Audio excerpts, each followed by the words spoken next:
Hello again, everyone, and welcome back to video number 2 on my YouTube channel, Hallie's Holy Smoker Barbecue, and I'm glad you're with me again. If you came back for number 2, you're a glutton for punishment. Today we're going to be smoking and brining, actually, a turkey. And I know it's mid-May, late May, first part of June here in Minnesota. Skol. So you wouldn't think about doing a turkey this time of year, but my mom asked me to do a turkey. She's got an extra turkey sitting in her fridge at home, her freezer, and she asked me to smoke a turkey. I've done a couple before, and today we're going to do that and kind of show you the steps, the processes that go into it, the brining and all that type of thing. It'll be a couple-day process here. We'll brine, and then tomorrow we'll do add another twist to it. I'm going to cold smoke for 4 hours, and then I'm going to put it on real smoke, heat and smoke, to finish off the turkey itself. First of all, brining.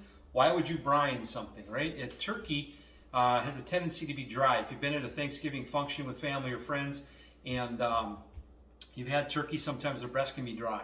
What brining will do for you is it'll hold moisture and it adds flavor, a little saltiness to it, but it holds moisture and it really adds a whole nother element to a meat. You can brine pretty much anything, and turkey's a great item to brine, a great piece of meat to brine. So that's what we're going to do here today. And so what I've done today is I've already mixed up my brine mixture just to save the process. And besides that, the brine mixture is a top secret mixture given to me by a co-worker of mine, and I promised him I'd never share the recipe, so we'll keep that to myself. But you can find brine mixtures anywhere online. You can go to the store and buy a box brine mixture. Works just fine. The elements we've added to this particular brine mixture are a little bit different than some other ones, but that's what makes it really unique and different, and that's why I like this brine mixture that I'm going to use here today. I also like to share the gospel a little bit in my on my channel here, and today I'd just like to share with you Psalm 120, verse 1. I call on the Lord in my distress, and He answers me. That's Psalm 121. What a great message. Whenever you've got trial and tribulation in your life, you can always reach out to the Heavenly Father at any moment, and He'll answer you. He's there for you. He's with you 24/7, and what a comfort that is as we go through life, and especially in these difficult days that we live in, whether it's pandemic or political upheaval, whatever it might be. It's really a blessing to have the Lord on our side as we move forward in life. So, as we go here, we have got a turkey, and I'm going to put that here in this pan, and you can see there's a brine bag here that comes. I bought the brine bag separate, but most brine mixes that you buy at the store will have the bag.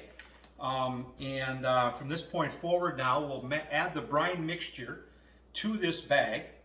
I have to add 4 quarts of ice water and a half a cup of apple cider vinegar. We'll seal this up. We'll put it in the fridge out in my garage, and that'll sit there for about 12 hours. I might go a little longer. The last time I did the brine, I didn't think I left it quite as long as I should have. But the rule of thumb is an hour per pound on a turkey or poultry or whatever you're doing. So this is a 13-pound turkey. So a 13-pound turkey, you should leave it for at least 13 hours, but I'm probably going to leave it for about 15 to 16 hours. We'll take it out tomorrow, dry it off, we'll season it up with some good meat church stuff. We'll talk more about that later. And we'll put it on cold smoke for about 4 hours, and then we'll smoke it out. So here we go. Birds in the bag, that's a plus. Brine mixture is done, cooking on the stove, that's a plus. Let's add it to the mix. And as you can see, I got 4 quarts of brine mixture. You gotta be very careful how you go about doing this. You gotta really take it easy, take it slow. You don't want to spill too much. Just a little bit doesn't hurt. Okay, so we got to kind of set this down as I spilled just a little bit. I'm going to set my bag again. And then you should always put it in like a bucket or something like this. You can see I spilled a little bit. Don't tell my wife. But put it in a bucket or something that's stable, that'll hold the bird. And this probably isn't the best pan, but it's what I have, so we'll make it work. There goes more mixture. As we pour more, maybe get to this side a little bit. There we go. That's poured out nice. And this brine mixture, as I said, got a little bit of everything in it, which is why I like it. So my brine mixture is in the bag, and you can see the turkey is absorbing that right now. We're going to take a half a cup of apple cider vinegar, and we're going to add that to the mix. Get the right side here. Half a cup, give or take. And we're bifocals, so it's probably 3/4, but here we go. Apple cider vinegar in the mix. That's done. And now we're going to take 4 quarts of ice water. Got my ice. Now we'll fill it up.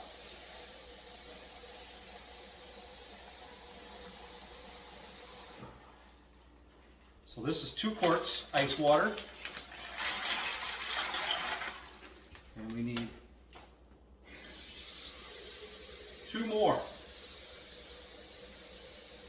It's great. It's incredible flavor on this turkey when you do a brine. You can brine pork shoulder, you can brine pork tenderloin, you can brine brisket. I mean, you can brine just about anything and it'll turn out great.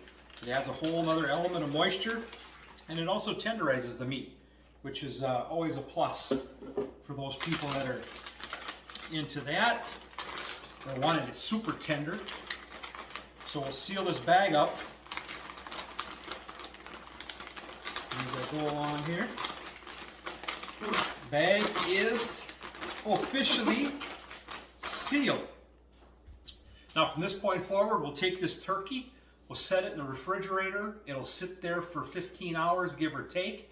And tomorrow, we're going to put it on smoke, and hopefully, if everything goes according to Hoyle, this should turn out just perfect, like my beef ribs were perfect. So let's see what happens. Tomorrow, we'll put it on smoke. Well, we're back for day 2 of the turkey smoke and brine. It is done brining.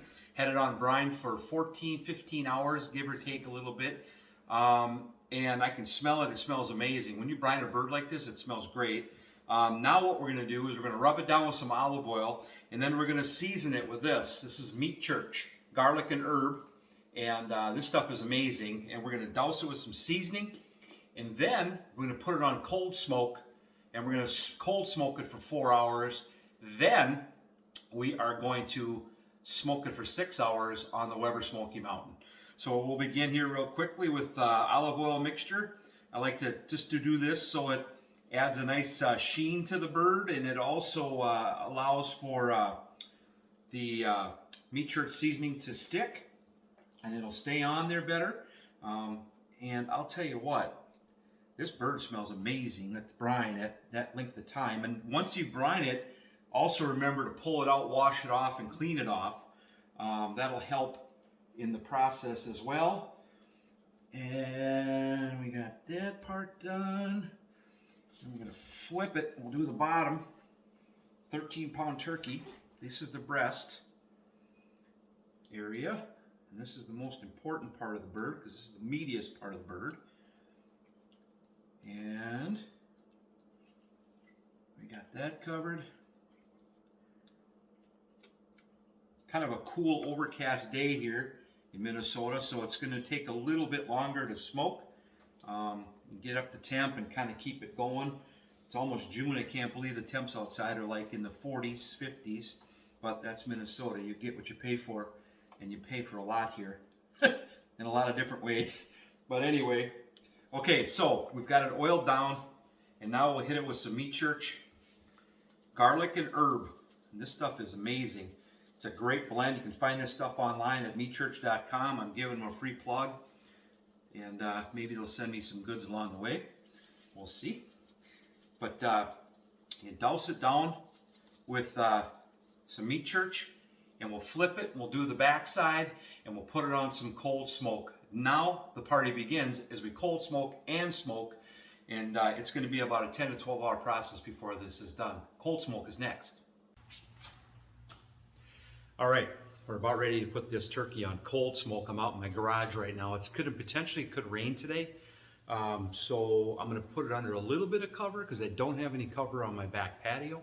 But I'm going to talk about cold smoke in just a little bit. This is the process I use when I do cheese and other things. I've cold smoked walleye, I've cold smoked hard-boiled eggs, I've cold smoked chicken broth or smoked chicken noodle soup. You can do a lot of different things with it. This is a smoker tube. And inside the tube, you got apple pellets, just like you'd use in like a pellet drop grill, a Traeger, you name it. Any kind of pellet drop grill that uses pellets, this will work for that.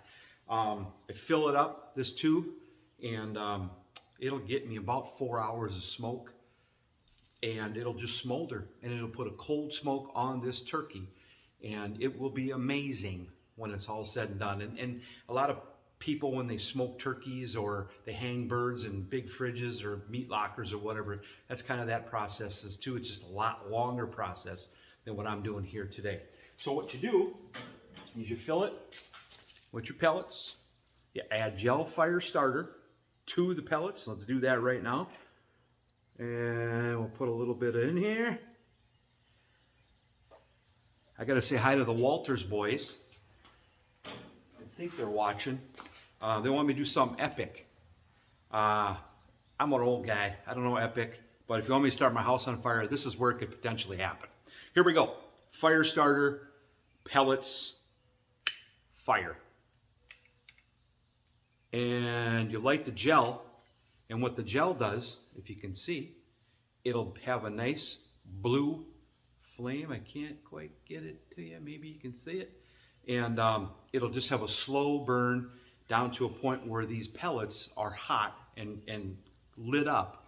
And then at that point in time, you lay this inside the bottom of that Weber Smoky Mountain on its side, and it will smolder from here to here. In about 4 hours, it'll just put smoke on. The temp will get to be about 70 degrees inside the Weber. So it's almost a perfect setup for cold smoking anything. And you can do it at home as well. Just get yourself a smoker tube filled with pellets. You can put it on a Weber charcoal grill. You can put it on your gas grill. You can do all kinds of different things with cold smoking, and it's a lot of fun. And it really adds a nice flavor to your meats, cheeses, whatever you might be doing. So we're gonna cold smoke this bird. Once we get this thing cooking here, we'll get back to it and we'll put the bird on. Okay, as you can see, the smoker tube is smoking, and it will smoke like that for 4 hours right down that tube to the very bitter end. And I've got my bird on, water pan full. Charcoal will come after the smoking process, or the cold smoking process. I always smoke breast up just so it doesn't dry out, as breast does have a tendency to dry out. But even with the brining, sometimes you can get too much heat on it. So I want the breast up, and that's what we did there. We should be ready to go, cold smoke to begin here. And we'll take a check back in about 4 hours, and then we'll fire up the Weber Smoky Mountain, and we'll put some real heat on it, and we'll get this bad boy done. Okay, we're ready to put this thing on some heat. This smoked turkey, as you can tell, a nice little brown hue to it, and that's all because of the cold smoking. The internal temperature of that bird right now, as you can see, is 73 degrees. I want to pull it off this smoker when that breast temperature reaches 165, and I'm going to cook today at 250 pretty consistently. I hope that's the plan. And as you can see, just using the old Minion method, and I'm going to stick with apple. That's what I cold smoked with, so I'm going to stick with apple in the actual smoke here. And we hope this will be done in 6 hours. When I say we, I say me and this turkey. Hopefully in 6 hours this thing will be ready to roll, and we'll slice it open and see what we've created here. But ready to hit the smoke and finish this 2-day process. Well, the cooking process is complete. The brine turkey, garlic herb rub, cold smoked and smoked process is done. Now we got to cut this thing open and see exactly what we've got our hands on here. And oh yeah, oh look at the moisture. It's just juicier than all get out. Now if I'm a good son, this turkey's going to my mother. If I'm a good son, I should probably try it, you know, just to make sure it's not poisonous or anything's wrong with it. I gotta cut this piece of skin right there. And let's try this thing. If I can get it cut, there it is. Oh boy, that's juicy. Oh, that brine really rings true, and a lot of moisture in this breast. And that's what you want from the brine. You want moisture in the breast. Folks, this turned out wonderful. 5-hour cook at 250 degrees, internal temp at 165. That cold smoking also adds a whole other element of flavor. Excellent turkey. I'm going to get this to my mother, and she will be happy. She'll slice it and dice it and do whatever she's going to do to it. Thanks for watching this video, and if you get a chance, folks, share with your friends that Hallie's Holy Smoker Barbecue channel here on YouTube. Like this video. Also hit the notification button down below there, and that'll tell you when the next time we do a video. And we should be able to get comments up here in about 2 more videos. YouTube kind of contains that, just to make sure I'm not doing garbage on videos. They want to make sure that the videos are legit. And then we should be able to leave comments, and you can tell me how bad it is or how good it is, depending on whatever the situation may call for. So thanks for watching. Turkey in the books. Have a good day.